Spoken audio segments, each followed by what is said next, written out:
Hello बच्चों, कैसे हैं आप लोग? आज हम लोग पढ़ने वाले हैं इलेक्ट्रोस्टैटिक्स चैप्टर के सबसे इम्पोर्टेंट टॉपिक के बारे में, कूलम्ब्स लॉ। कूलम्ब्स लॉ क्या होता है? कूलम्ब्स लॉ क्या कहता है? कूलम्ब्स लॉ कहता है कि यदि हमारे पास 2 पॉइंट चार्ज होंगे, क्या होंगे? हमारे पास 2 पॉइंट चार्ज होंगे, ठीक है? तो यहाँ हम एक पॉइंट चार्ज ले रहे हैं,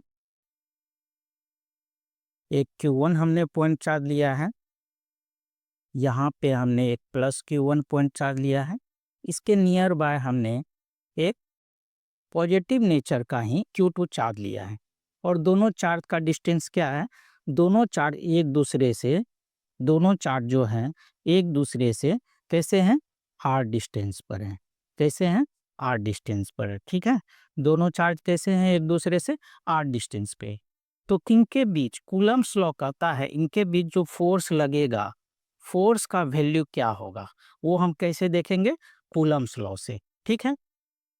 अब ये फोर्स लगेगा तो फोर्स का वैल्यू क्या होगा? फोर्स का वैल्यू होगा कि Q1 Q2 divide by R square, ठीक है? यानी कि ये दो जब पॉजिटिव नेचर के चार्ज होंगे तो Q1 जो है Q2 को अपने से दूर करेगा, ठीक है? इस डायरेक्शन में ये फोर्स लगाएगा, ठीक है? वहीं पर यदि हम इस डायरेक्शन में यानी कि Q1 पर यदि फोर्स की बात करेंगे Q2 के द्वारा, तो ये क्या करेगा? ये इस डायरेक्शन में फोर्स लगाएगा, ठीक है? ये फोर्स कैसे होंगे? दोनों फोर्स रिपल्सिव नेचर के होंगे, ठीक है? यानी कि Q2 जो है Q1 पर जो फोर्स अप्लाई करेगा वो अपने से दूर करेगा यानी रिपेल करेगा, लेकिन वो फोर्स का जो डायरेक्शन होगा इस लाइन के अलोंग होना चाहिए, ठीक है? इसी लाइन के अलोंग होना चाहिए फोर्स का डायरेक्शन, ठीक है? यहाँ पर चूंकि दोनों पॉजिटिव नेचर के चार्ज हैं, पॉजिटिव तो दोनों जो है एक दूसरे को रिपेल करेगा यानी कि दोनों एक दूसरे से दूर जाएगा। यही कहता है कूलम्ब्स लॉ जो है, वैल्यू जो होगा कूलम्ब्स का के Q1 Q2 bye R square होगा, ठीक है? आइए हम लोग इसको नोट से और अच्छे से क्लियर समझते हैं। सबसे पहले देखिए, हम यहाँ पर चैप्टर स्टार्ट कर रहे हैं इलेक्ट्रोस्टैटिक्स चैप्टर, ठीक है? इलेक्ट्रोस्टैटिक्स चैप्टर का ये टॉपिक है कूलम्ब्स लॉ, जहाँ पे 2 पॉइंट चार्ज होंगे, ठीक है? ये दोनों पॉइंट चार्ज कैसे हो सकते हैं? या तो प्लस Q1 Q2 हो गए, ठीक है? या फिर माइनस माइनस होंगे, या फिर प्लस माइनस होंगे। यानी कि या तो सेम नेचर के चार्ज होंगे या फिर अपोजिट नेचर के चार्ज होंगे। यदि अपोजिट नेचर के चार्ज होंगे तो उन दोनों के बीच जो होगा फोर्स अट्रैक्टिव फोर्स काम करेगा। यदि दोनों चार्ज का नेचर कैसा होगा? सेम होगा, यानी कि या माइनस है तो ये भी माइनस होगा, ये प्लस है तो ये भी प्लस होगा, तो इनके बीच जो फोर्स होगा वो फोर्स कैसा होगा? वो फोर्स होगा रिपल्सिव नेचर का, ठीक है? आइए हम लोग नेक्स्ट स्लाइड में देखते हैं कि इसके कुछ एग्जाम्पल। सपोज कीजिए हमारे पास दो बैलून है। बैलून क्या है? दोनों बैलून हमारे पास चार्ज है, ठीक है? ये हमारे पास एक बैलून है, ये भी चार्ज है और ये भी चार्ज है। तो दोनों यदि पॉजिटिव नेचर के होंगे तो ये दोनों क्या करेगा? बैलून एक दूसरे से दूर जाएगा। इसका आप लोग हमें रियल लाइफ में भी एग्जाम्पल देख सकते हैं। दूसरा एग्जाम्पल देखते हैं इलेक्ट्रोस्टैटिक्स चैप्टर से ही। इलेक्ट्रोस्टैटिक्स चैप्टर का ये कौन सा फोर्स है? कूलम फोर्स कहेंगे या फिर इसे इलेक्ट्रोस्टैटिक्स फोर्स भी कह सकते हैं। यहाँ पर देख सकते हैं एक कागज का टुकड़ा है, ठीक है? और ये जो है एक कॉम्ब के द्वारा, कंघी के द्वारा क्या हो रहा है? यहाँ पर ये अट्रैक्ट कर रहे हैं कागज के टुकड़े। तो यहाँ पर भी हमारे पास कौन सा फोर्स लग रहा है? जो कि हमारे पास फोर्स लग रहा है ये कूलम फोर्स है या फिर इलेक्ट्रोस्टैटिक्स फोर्स है, या इसे हम इलेक्ट्रिक फोर्स भी कह सकते हैं। सिमिलर एग्जाम्पल हम लोग डेली लाइफ में भी देखते हैं, लाइटनिंग में भी देखते हैं। और यदि हमारे पास सैंड है, सैंड के पास यदि हम अपना हाथ को, हमारा जो कि चार्ज हैंड है, उसको यदि हम लेके जाएंगे तो सैंड के जो छोटे छोटे टुकड़े होते हैं ये क्या करेंगे? यहाँ पर इसके टुकड़े अट्रैक्ट होने। तो ये भी क्या है? हमारे पास एक चार्ज ऑब्जेक्ट का, दो चार्ज ऑब्जेक्ट के बीच जो है फोर्स लग रहा है, उसका रियल लाइफ एग्जाम्पल है, ठीक है? यदि आपसे पूछा जाए तो ये सारे एग्जाम्पल रियल लाइफ से आप कनेक्ट कर करके कूलम्ब्स लॉ को समझ सकते हैं। यहाँ पर देखते हैं big idea of electrostatics force क्या कह रहा है, gives the force of interaction between the two stationary point charge. जैसा कि आपको पहले हमने बताया, ये जो पॉइंट चार्ज हैं कैसे हैं, स्टेशनरी पॉइंट चार्ज हैं, तो इनके बीच क्या होगा, फोर्स होगा। ठीक है, इनके बीच क्या होगा, फोर्स होगा, और इसी फोर्स को नाम दिए हैं हम इलेक्ट्रोस्टैटिक्स फोर्स। ठीक है, it acts without any physical contact. आपने अभी देखा था कि इनके बीच जो था कोई फिजिकल कांटेक्ट नहीं था, दोनों एक दूसरे से दूर था। ठीक है, फिर भी फोर्स लग रहा था, क्योंकि ये जो साइंटिस्ट थे, ये साइंटिस्ट कौन थे, चार्ल्स ऑगस्टिन डे कूलम। ये 1785 में एक जो था टॉर्जन बैलेंस एक्सपेरिमेंट के द्वारा इन्होंने समझाया कि फोर्स का वैल्यू क्या होगा। ठीक है, यहाँ पर ये है टॉर्जन बैलेंस एक्सपेरिमेंट, जहाँ हमने एक डंडी से, एक रॉड से दो चार्ज ऑब्जेक्ट हमने क्या किया है, यहाँ पर उसको हैंग कर दिया गया है। अब इसके पास कोई चार्ज ऑब्जेक्ट लेके आएंगे। ठीक है, ये चार्ज ऑब्जेक्ट हम यदि ले करके आएंगे तो ये इसको क्या करेगा, ये इसको रोटेट करेगा। ठीक है, इसको रोटेट करेगा तो वही होता है एफ जो होगा directly proportional to R square हो जाएगा। यहाँ से क्योंकि टॉर्क लगेगा, रिस्टोरिंग टॉर्क होगा, उसके द्वारा ये कैलकुलेशन किया गया है, ये गणना किया गया, फोर्स जो होगा डायरेक्टली प्रोपोर्शनल किसके होगा, इन दोनों चार्ज के बीच का जो डिस्टेंस है वही है। यहाँ पर इन दोनों चार्ज के बीच का जो डिस्टेंस है वही होगा, इन्वर्सली प्रोपोर्शनल होगा इन दोनों चार्ज के बीच के डिस्टेंस के स्क्वायर के। ठीक है, आइए हम लोग आगे स्लाइड में देखते हैं। उसके बाद स्टेटमेंट क्या कहता है Coulomb's law, Coulomb's law statement कहता है the force is directly proportional to the product of magnitude of the two charges, यानी कि Q1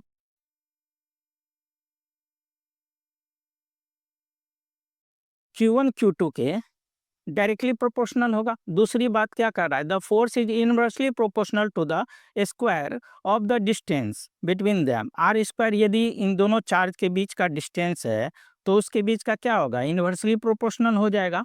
उसके बाद क्या कर रहा है, थर्ड स्टेटमेंट, इन्होंने तीन स्टेटमेंट दिया था।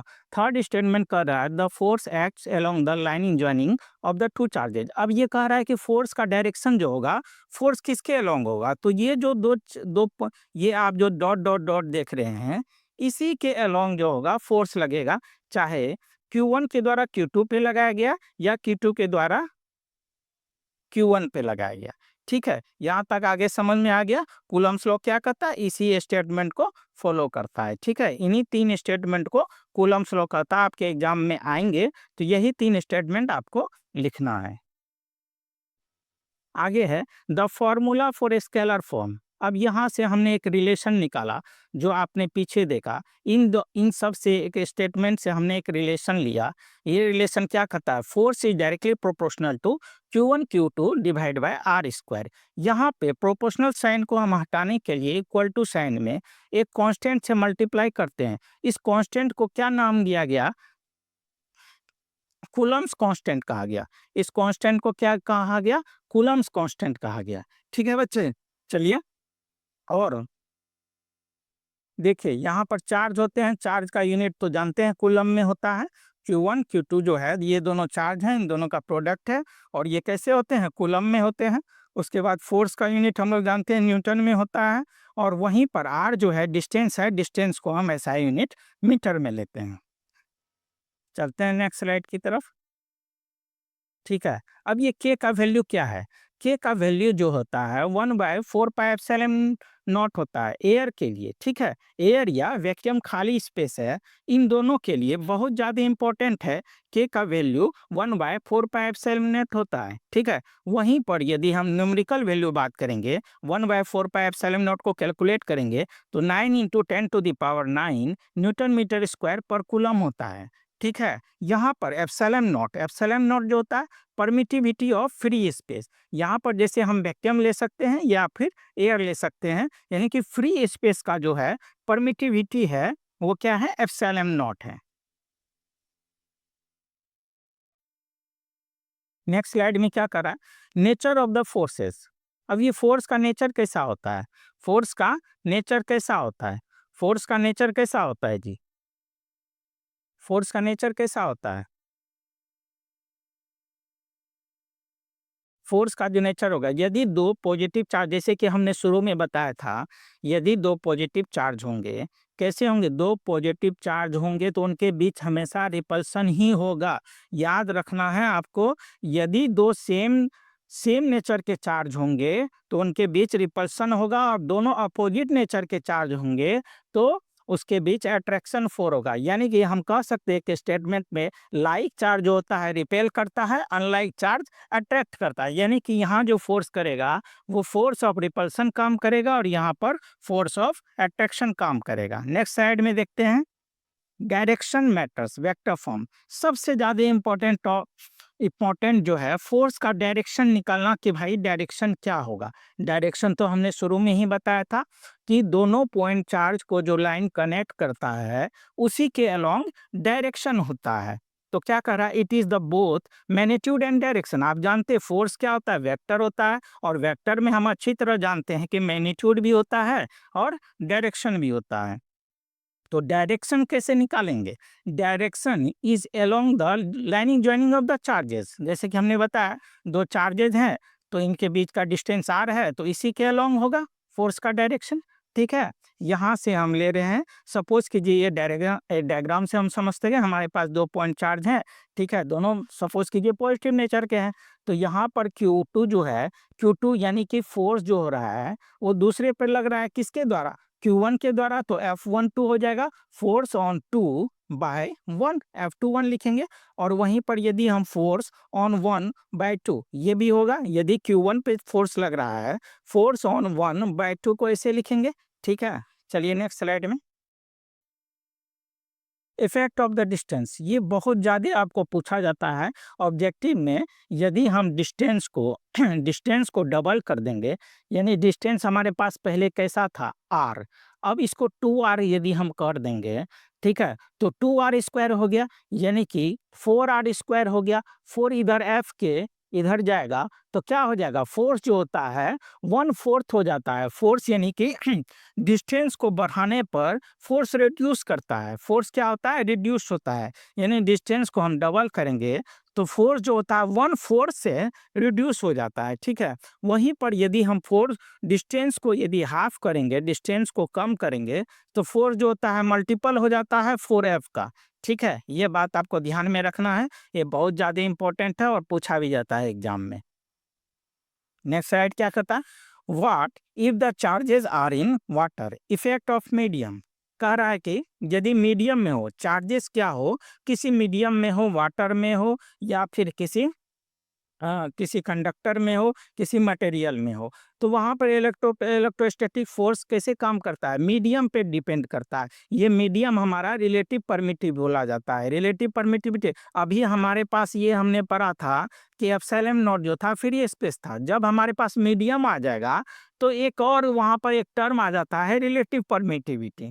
ठीक है, जिसके कारण जिसको बोला जाता है dielectric constant is a it's property of medium. ठीक है, या तो उसको परमिटिविटी कहेंगे या फिर डाइलेक्ट्रिक कांस्टेंट कहेंगे या फिर रिलेटिव परमिटिविटी कहेंगे। ये रिलेटिव पर यानी कि फोर्स जो होगा यहाँ पर फिर फोर्स रिड्यूस हो जाएगा। यानी कि नेक्स्ट स्लाइड में हम लोग देखते हैं, फोर्स जो होता है यदि हमारे पास एयर में वैक्यूम में यदि जो फोर्स आ रहा है, जैसे कह दिए 10 न्यूटन यदि हमारे पास एयर में फोर्स है, तो ये रिड्यूस्ड हो जाएगा epsilon R relative permittivity of the medium. जैसे कि हमने वाटर लिया तो यहाँ पर 80 रखेंगे। ठीक है, तो फोर्स का वैल्यू जो होगा यहाँ पर रिड्यूस कर जाएगा। ठीक है,